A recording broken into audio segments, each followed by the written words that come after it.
Hello guys, welcome back to my channel. এই যে দেখতেই পাচ্ছ আমাকে নিতে চলে এসছে।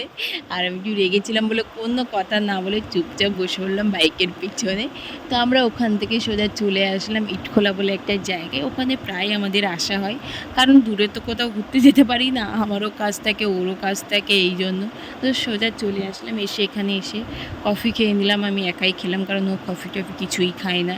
তারপরে আমি ফার্স্ট এটাকে দেখে ভাবলাম হচ্ছে বেগুনি।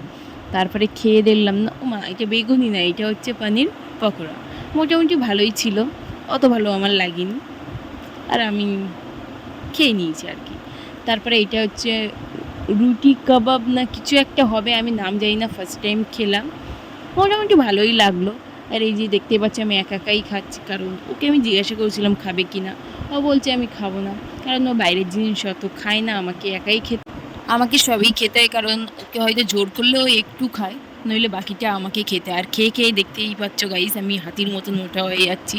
আর আমার মুখটা দেখেই বুঝতে পারছো আমি একটু রেগে আছি, কারণ এই ঘুরতে যাওয়ার নিয়ে আমাদের মধ্যে ঝামেলা লেগেই থাকে। তো আজকের ভিডিওটি এই পর্যন্ত, ভালো লাগলে অবশ্যই লাইক কমেন্ট শেয়ার। টাটা, তোমাদের সাথে দেখা হচ্ছে